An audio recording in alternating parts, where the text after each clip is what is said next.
وإذ قال موسى لفتاه لا أبرح حتى أبلغ مجمع البحرين أو أمضي حقبا فلما بلغا مجمع بينهما نسيا حوتهما فاتخذ سبيله في البحر سربا فلما جاوزا قال لفتاه آتنا غداءنا لقد لقينا من سفرنا هذا نصبا.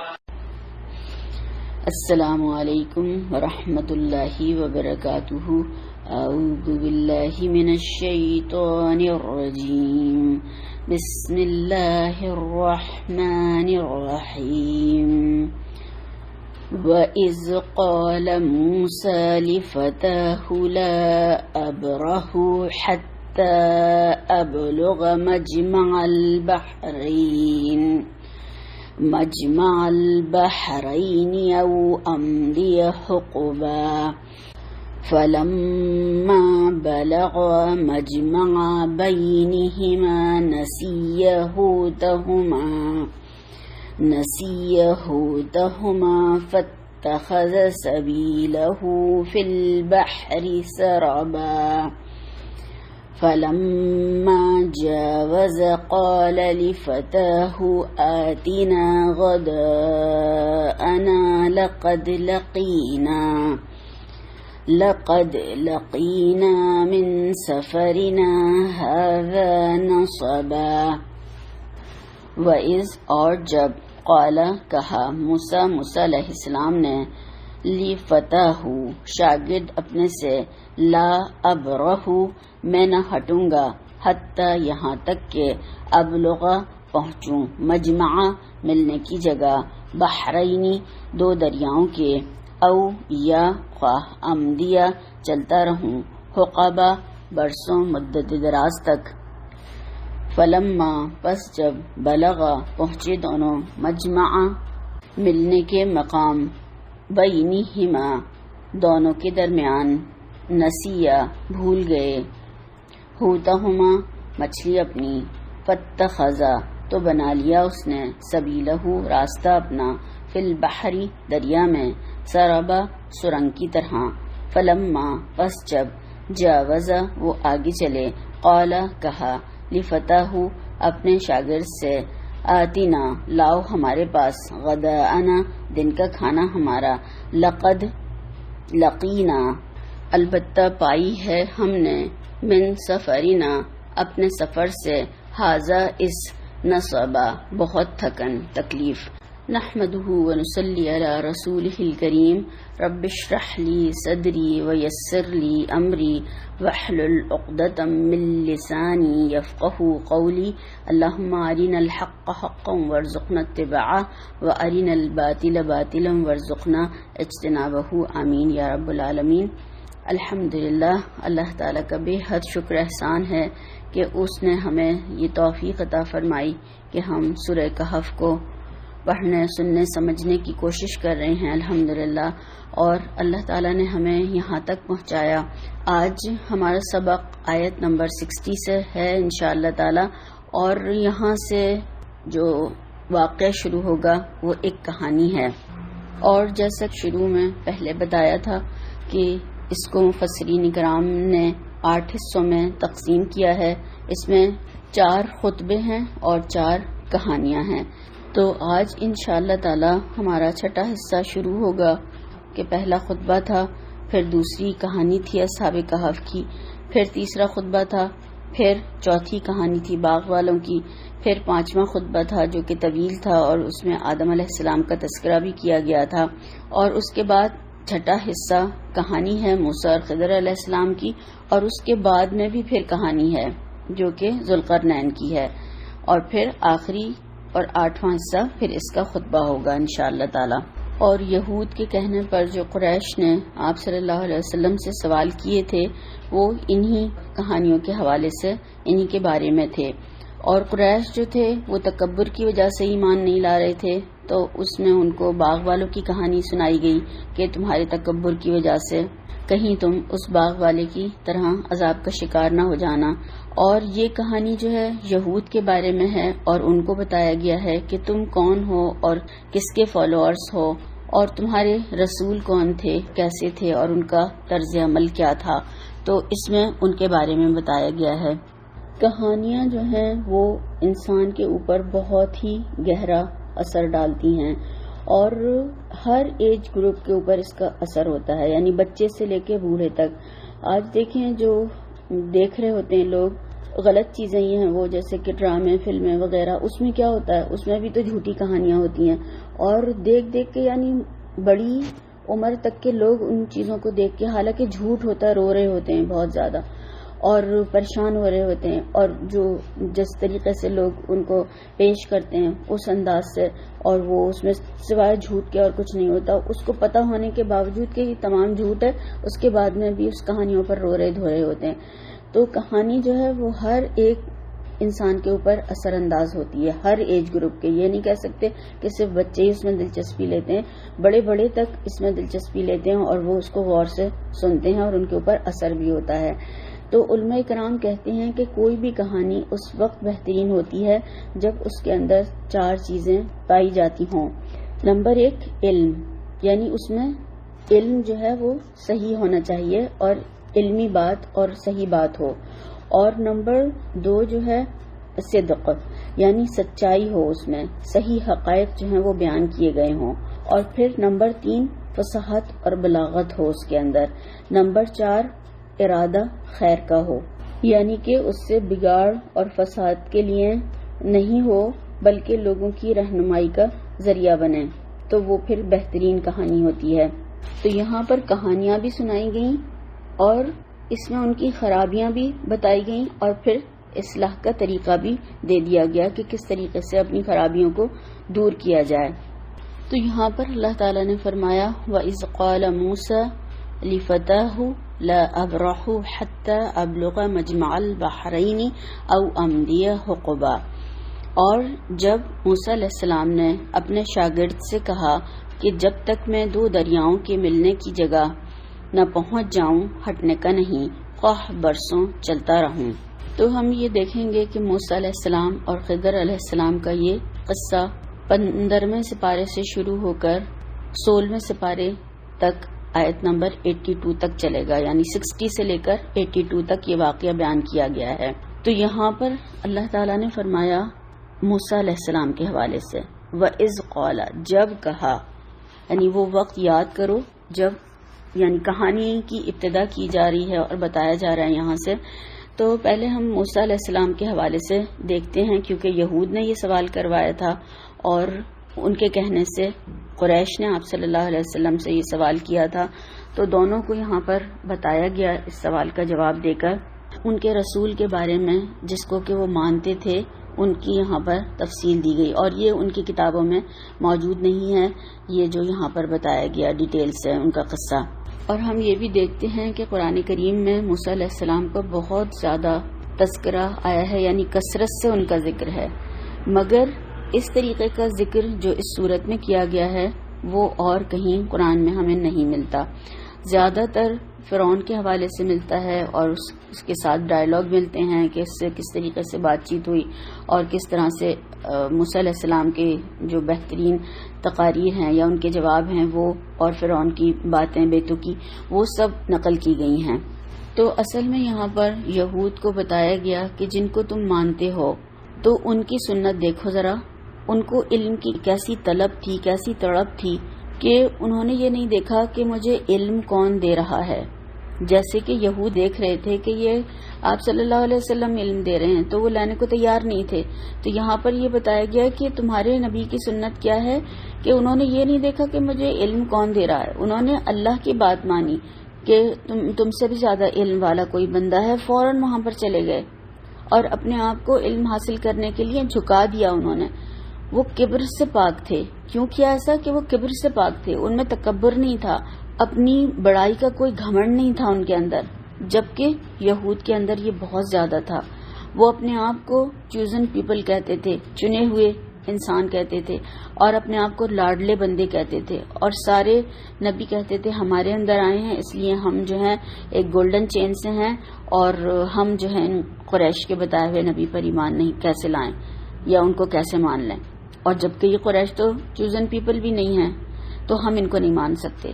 تو یہاں پر بتایا یہ گیا ہے کہ یہ نبی جو نیا آیا ہے اور تمہارے اندر سے نہیں آیا، تو اپنے نبی کی سنت پر عمل کرتے ہوئے اس کی تعلیمات کو سنو، سمجھو، سیکھو اور عمل کرو، تاکہ اللہ پر تمہارا ایمان مضبوط ہو جائے. کیونکہ ان کا ایمان کمزور ہو چکا تھا نا، آخرت کے حوالے سے بھی اور اللہ کے حوالے سے بھی. تو یہ اس طرح سے کہانی یہود کے لیے مثال بنائی گئی اور باقی تمام انسانیت کے لیے بھی، قیامت تک آنے والوں کے لیے بھی اللہ تعالیٰ نے مثال بنا دی اور یہ کہانی اس طریقے سے سنائی گئی. اور دوسری بات یہ بتائی گئی کہ انسان کو علم کے فتنے سے بھی اللہ تعالیٰ سے پناہ مانگنی چاہیے. علم بھی انسان کے لیے فتنہ بن جاتا ہے جب تک کہ اس پر عمل نہ کیا جائے یا اس کو عمل میں نہ لایا جائے یا اس پر تکبر کیا جائے. جو علم انسان کے لیے خوشبختی اور اللہ کی رحمت کا ذریعہ ہے، وہی علم عمل نہ کرنے کی وجہ سے اس کے لیے لعنت بن جاتا ہے. اللہ تعالیٰ سے محفوظ رکھے. تو بنی اسرائیل کے پاس علم کی کوئی کمی نہیں تھی، بہت بڑے بڑے عالم موجود تھے. وہ تورات لکھتے تھے، پڑھتے تھے، پڑھاتے تھے، سمجھتے تھے، سمجھاتے تھے، مگر عمل نہیں کرتے تھے. سورہ جمعہ میں جو ان کی مثال دی گئی ہے، اللہ تعالیٰ نے اس میں بتایا ہمیں کہ وہ لوگ جن کو تورات دی گئی تھی ان کی مثال گدھے کی مانند ہے کہ اس پر کتابیں لدی ہوئی ہیں. بری مثال ہے ان کی جن لوگوں نے اللہ کی آیات کو جھٹلایا، اور اللہ ظالم لوگوں کو ہدایت نہیں دیا کرتا. تو اگر ہم دیکھیں کیسی بری مثال کے گدھے سے تشبیہ دی ہے اللہ تعالیٰ نے کہ گدھے کے اوپر کیا لدا ہوا ہے اس کو کچھ خبر نہیں ہوتی ہے. اس کے اوپر آپ کوئی آسمانی کتاب رکھ دیں، دنیا کی کتابیں رکھ دیں، پتھر، اینٹیں، کچھ بھی لاد دیں، اس کو نہیں پتہ چلتا کہ اس کے وہ کیا لے کر جا رہا ہے، بے شعور ہوتا ہے. تو یہاں پر اب دیکھیں گدھے کے اوپر اگر کوئی میڈیکل کی کوئی بکس لاد دے تو کیا وہ گدھا ڈاکٹر بن جائے گا؟ کبھی بھی نہیں بن سکتا، کیونکہ اسے پتہ ہی نہیں ہے، وہ شعور ہی نہیں رکھتا. تو اللہ تعالیٰ نے اتنی بری مثال سے ان کے بارے میں ہمیں بتایا کہ ان کی مثال ایسی ہے، کتابیں لدی ہوئی ہیں، آسمانی کتاب موجود ہے ان کے پاس، تورات ہے، لکھتے پڑھتے ہیں، اس کے بعد میں عمل نہیں کرتے، تو گویا یہ گدھے کی مانند ہے. اللہ تعالیٰ اس انجام سے محفوظ رکھے. اور آج اگر ہم دیکھیں ہماری مثال کیسی ہے کہ اللہ تعالیٰ نے ہمیں بھی تو قرآن دیا ہے، ہم بھی تو قرآن پڑھ رہے ہیں، مگر کتنے پرسنٹ لوگ ہیں جو اس کو سمجھتے ہیں، کتنے پرسنٹ لوگ ہیں جو اس پر عمل کرتے ہیں.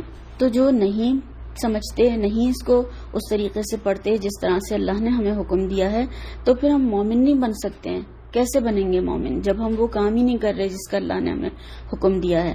پھر اسی طرح کی مثال ہماری بھی ہو سکتی ہے. تو کیا ایسی مثال بننا چاہتے ہیں؟ تو کسی جگہ کی یا بڑے بڑے اداروں کی، کہیں یونیورسٹیز کی کوئی بھی ڈگریاں لے لیں، وہ کاغذ کے ٹکڑے ہوتے ہیں جب تک کہ انسان ان پر عمل نہ کرے. تو یہاں پر بتایا گیا ہے کہ اس کہانی کے ذریعے سے کہ تمہارا یہ تکبر تمہیں عاجزی سے دور کر دے گا اور یہ دلوں کو سیل کرنے کا ذریعہ بن جائے گا. موسیٰ علیہ السلام کا سفر اور ان کی قربانی صرف علم حاصل کرنے کے لیے تھی، اور موسیٰ علیہ السلام کے اس عزم نے اور اس قربانی نے جو علم حاصل کرنے کی راہ میں انہوں نے کیا تھا، اور اس عاجزی نے ان کے مومن ہونے کی شان کو بڑھا دیا. اور ابھی اس سے پہلی والی آیات میں ہم نے ابلیس کے حوالے سے پڑھا تھا کہ اس نے آدم علیہ السلام کو سجدہ نہیں کیا. کس وجہ سے؟ کہ میں اس سے بڑا ہوں، تکبر کی وجہ سے. تو بڑا کہہ دینے سے کوئی بڑا نہیں بن جاتا ہے، بلکہ اس کو بڑے ہونے والے کام کرنے پڑیں گے.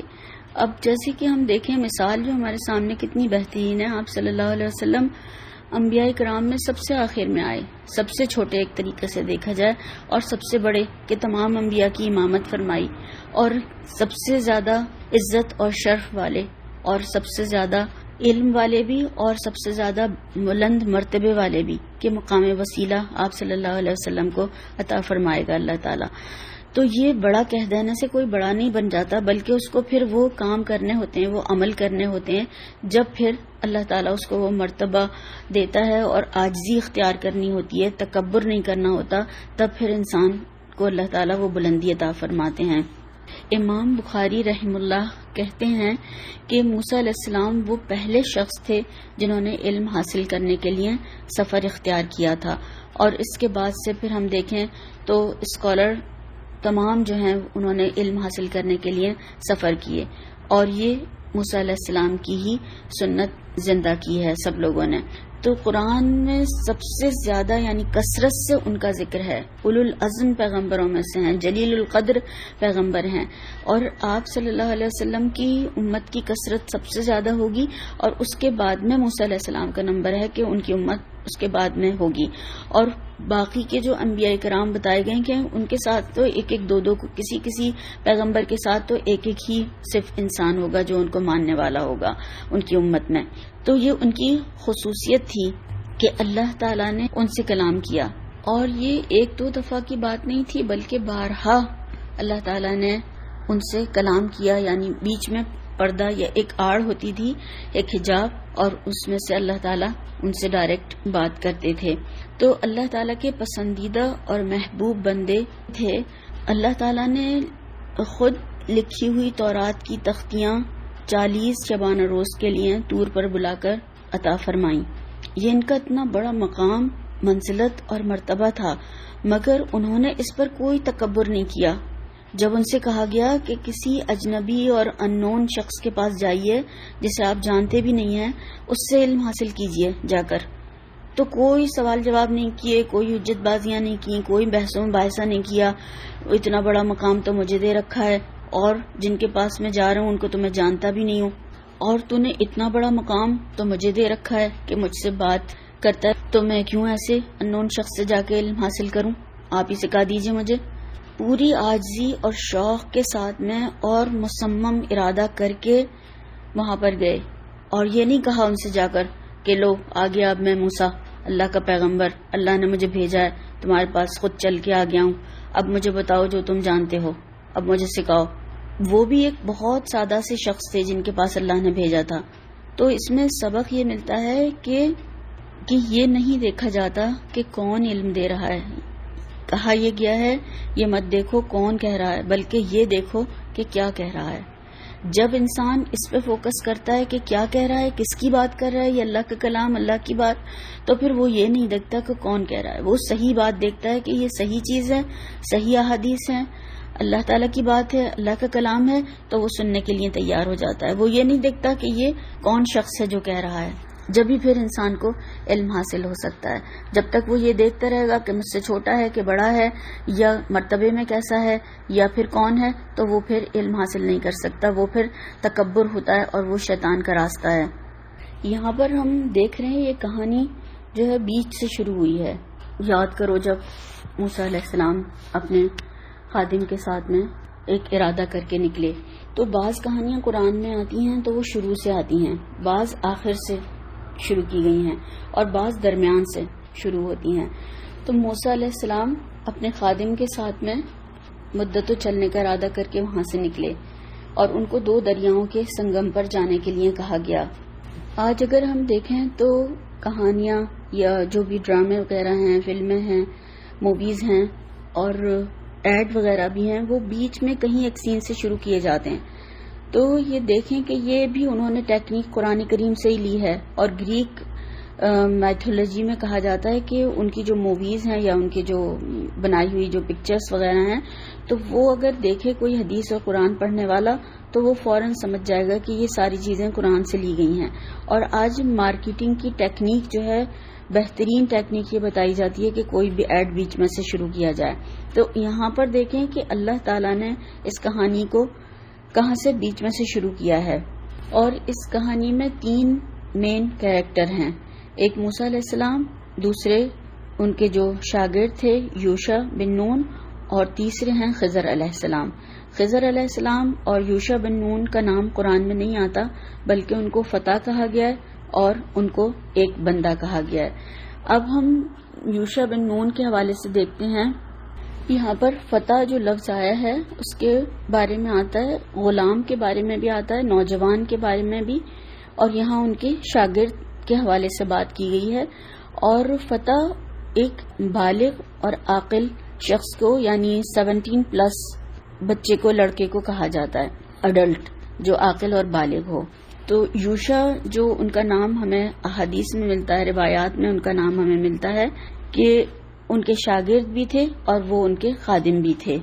اور یوشع آپ دیکھیں گے احادیث کی جو کتابیں ہیں اس میں یہ واو شین الف بھی لکھا گیا یوشا، اور یہ واو شین عین یوشع اس طریقے سے بھی لکھا گیا ہے۔ تو یہ ٹین ایج لڑکے تھے اور علم سیکھنے کے لیے موسیٰ علیہ السلام کے ساتھ ساتھ رہتے تھے اور موسیٰ علیہ السلام کی شاگردی میں تھے، اور اس کے بعد میں یعنی موسیٰ علیہ السلام کے بعد میں نبی بھی بنائے گئے بنی اسرائیل کے، اور یہی انہی کی قیادت میں جو بنی اسرائیل ہیں وہ یروشلم میں داخل ہوئے موسیٰ علیہ السلام کے انتقال کے بعد میں۔ حالانکہ موسیٰ علیہ السلام کی بہت خواہش تھی کہ وہ ارض مقدس میں داخل ہوں، مگر وہ نہیں ہو سکے، اور ان کے انتقال کے بعد پھر یہ اپنی قوم کو لے کر وہاں پر داخل ہوئے۔ اور اس سفر کا علم صرف ان کے خادم یوشع جو تھے انہی کو تھا۔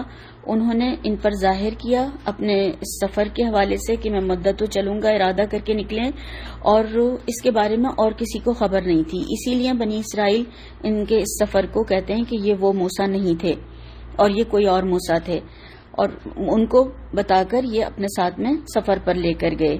تو ان کی تاریخ میں اس کا کوئی ان کے سفر کا ریکارڈ نہیں ہے، اور اسی لیے بنی اسرائیل اس کا انکار بھی کرتے ہیں، اور وہ کہتے ہیں کہ یہ سفر جو ہے موسیٰ علیہ السلام کو خواب میں کرایا گیا تھا۔ اور جیسے کہ بہت سارے لوگ معراج کا بھی انکار کرتے ہیں کہ وہ بھی آپ صلی اللہ علیہ وسلم کو خواب میں سفر کروایا گیا تھا۔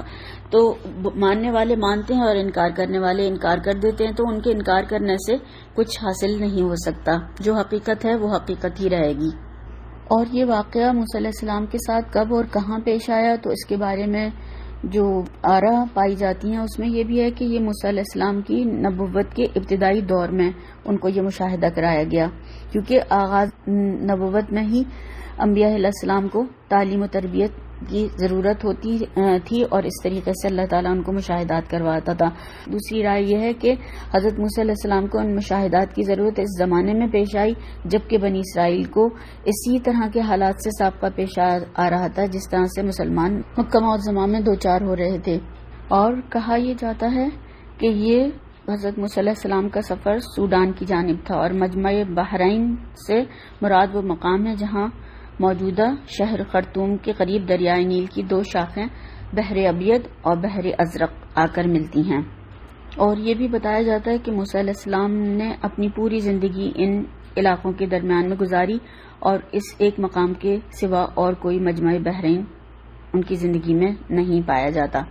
اور بعض نے اس کے بارے میں یہ بھی کہا کہ صحرائے سینا کا وہ جنوبی راس ہے جہاں خلیج عقبہ اور خلیج سوئس آپس میں ملتی ہیں۔ کچھ نے ریڈ سی کے حوالے سے کہا اور کچھ نے اٹلانٹک کے بارے میں بھی کہا کہ یہ وہ علاقہ ہے۔ پہلی بات تو ہم یہ سمجھیں کہ قرآن کریم نے اس کے بارے میں کوئی وضاحت نہیں کی ہے کہ جگہ کون سی تھی، اس لیے کہ قرآن کریم کا یہ انداز نہیں ہے اور اس کا یہ مقصود نہیں کہ لوگوں کو جگہوں کی معلومات دی جائے، جگہوں کی انفارمیشن ان کو دی جائے۔ کوئی بھی جگہ ہو سکتی ہے جہاں یہ عمل ہو۔ تو سمجھنا یہ ہے کہ جگہ اہم نہیں ہے بلکہ ان کا کام، ان کا عمل اہم ہے جو کہ یہاں پر بتایا گیا ہے۔ اور جب آپ صلی اللہ علیہ وسلم نے ہمیں نہیں بتایا تو ہمیں بھی پھر اس کی کھوج کرید میں پڑنے کی کوئی ضرورت نہیں ہے۔ بس یہ دیکھنا ہے کہ ان کا جو عزم تھا علم حاصل کرنے کے لیے اور جو ان کی کمٹمنٹ تھی وہ بہت لمبی تھی، اور یہ انبیاء کرام کی سنت ہے۔ تو موسیٰ علیہ السلام جب یہ کہہ کر نکلے ہیں اپنے شاگرد کو ساتھ میں لے کر کہ میں جب تک دو دریاؤں کے سنگم پر نہ پہنچ جاؤں جب تک ہٹوں گا نہیں، چلتا رہوں گا، خواہ مجھے اس میں برسوں لگ جائیں، میں برسوں تک چلتا رہوں۔ اور حقب کہتے ہیں برسوں، مدتوں، سال ہا سال، مدت ہائے دراز، قرنوں، اور حقب 70-80 سال کے زمانے کو بھی کہا جاتا ہے۔ تو یعنی لمبی مدت کے لیے، ایک ان لمیٹڈ ٹائم کے لیے بھی کہا جاتا ہے۔ جیسے کہ 100 سال کو صدی کہا جاتا ہے، اسی طرح سے 70-80 سال کے زمانے کو حقب کہا جاتا ہے۔ تو یہ موسیٰ علیہ السلام کا سفر جو تھا علم کی تلاش میں تھا، اور یہ کوئی آسان سفر نہیں تھا، مدتوں کا کہہ کر نکلے تھے کہ جب تک میں دو دریاؤں کے سنگم پر نہ پہنچ جاؤں جہاں پر مجھے وہ شخص نہ مل جائے جس سے کہ مجھے اللہ تعالیٰ نے علم حاصل کرنے کے لیے کہا ہے، تو جب تک میں چلتا رہوں گا، یعنی جب تک میں اپنی منزل کو نہ پالوں جب تک مجھے چلنا ہی چلنا ہے۔ تو یہاں پر علماء کرام اس کے بارے میں دو حکمتیں بتاتے ہیں یہ اتنی دور جو دریاؤں کے سنگم پر جانے کے لیے کہا گیا یہاں پر، تو نمبر 1 اس کے بارے میں یہ حکمت بتائی گئی ہے کہ علم حاصل کرنے کے لیے دور جانا، اور یہ 2 سمندر کوئی شہروں میں نہیں ملتے ہیں، یہ بہت دور جا کر کسی علاقے میں یہ ملتے ہیں، ورنہ یہ قریب میں یا شہر میں یا آبادیوں کے پاس یہ اس طریقے سے سنگم نہیں ہوتا 2 سمندروں کا۔ اور علم حاصل کرنے کے لیے اس میں یہ جو بتایا گیا کہ قربانی دینی ہوگی، اتنا سفر طویل کرنا ہوگا جب کہیں جا کر انسان کو علم حاصل ہوتا ہے۔ اور پھر دوسری حکمت یہ بتائی گئی ہے کہ موسیٰ علیہ السلام کے پاس بھی بہت زیادہ تجربے اور علم تھا، یعنی وہ بھی خود علم کا سمندر تھے، اور خضر علیہ السلام بھی بہت زیادہ علم والے تھے، ان کے پاس بھی ایک اور علم کا سمندر تھا۔ تو یہ 2 سمندروں کی جگہ پر 2 انسانوں کے سمندر جو کہ خود اپنے اندر رکھتے تھے علم کی گہرائی اور گہرائی، تو ان دونوں کا ملنا، اس کی ایک یہ حکمت اس میں علماء کرام نے بتائی ہے۔ پھر فرمایا فلما بلغ مجمع بینہما نسیہ حوتہما فاتخذ سبیلہ فی البحر سرابا، جب ان کے ملنے کے مقام پر پہنچے تو اپنی مچھلی بھول گئے، تو اس نے دریا میں سرنگ کی طرح اپنا راستہ بنا لیا۔ اللہ تعالیٰ کے حکم سے موسیٰ علیہ السلام اپنے ساتھ پکا کر یعنی ثابت مچھلی فرائی کی ہوئی کھانے کے لیے لے کر آئے تھے، تو اچانک اس مقام پر پہنچ کر وہ زندہ ہوئی اور دریا میں جا گری، اور جب وہ دریا میں جا رہی تھی تو ایسا لگتا تھا کہ وہ کسی سرنگ یعنی ٹنل میں چل رہی ہے، راستہ بنتا جا رہا تھا۔ اور اسی مقام کو یہاں پر بتایا گیا کہ مجمع بحرین تھا، جس کی اللہ تعالیٰ نے ان کے لیے نشاندہی فرمائی تھی۔ تو وہ پکی ہوئی مچھلی جب وہ کھانے کے لیے ساتھ میں لے کر چلے تھے جو اللہ کے حکم سے، تو وہ زندہ ہو کر جب اس میں چلی گئی اور سرنگ بناتی ہوئی گئی، اسی مقام پر اللہ تعالیٰ نے حضرت موسیٰ علیہ السلام کو بھیجا تھا۔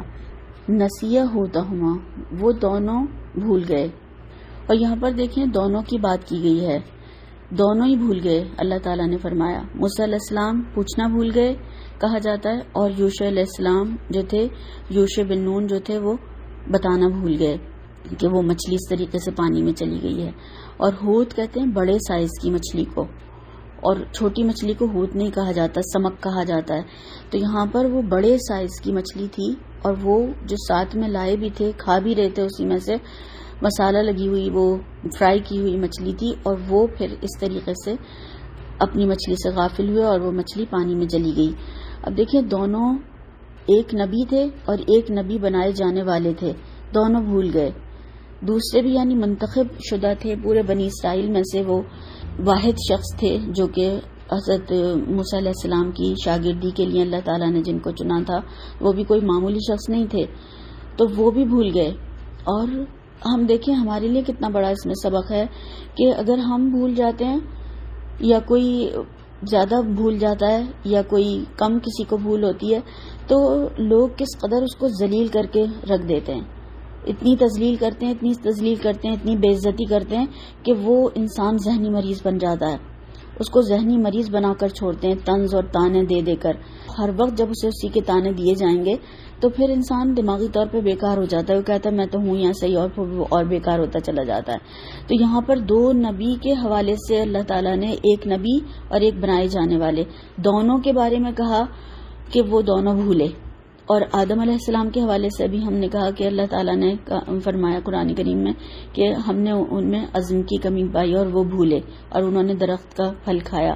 تو یہ انسان کی فطرت میں ہے کہ انسان بھول جاتا ہے، اور ابھی ہم آگے پڑھیں گے کہ شیطان جو ہے وہ اہم کاموں کو بھلوا دیتا ہے۔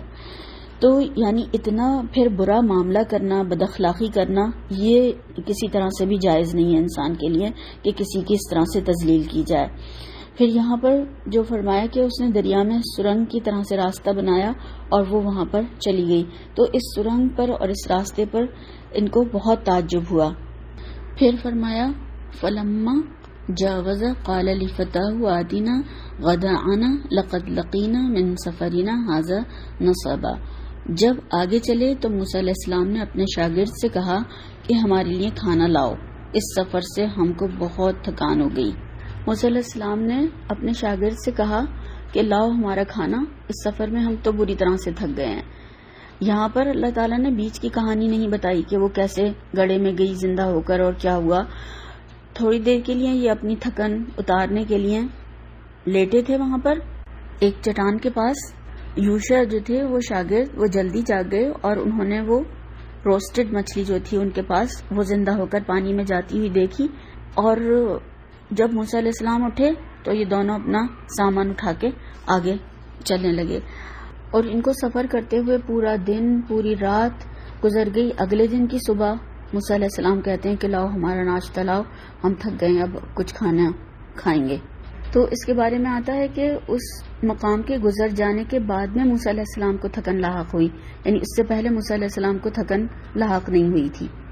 یہ واقعہ ابھی کنٹینیویشن میں ہے، انشاءاللہ تعالی اس کو اگلی دفعہ اس کے اور چند حقائق دیکھیں گے. تو اللہ تعالیٰ سے دعا کرتے ہیں کہ اللہ تعالیٰ ہمارے اندر بھی علم کی اسی طرح سے طلب تڑپ پیدا فرما دے اور ہمیں اسی طرح سے قربانی کر علم کو حاصل کرنے سیکھنے سمجھنے کی بہترین توفیق عطا فرمائے. رب زدنی علما والحقنی بالصالحین. اللہ تعالیٰ ہمیں صالحین میں شمار فرمائے، ہماری اس کوشش کو قبول فرمائے. سبحانک اللہم و بحمدک اشہد ان لا الہ الا انت استغفرک و اتوب الیک. السلام علیکم ورحمۃ اللہ وبرکاتہ.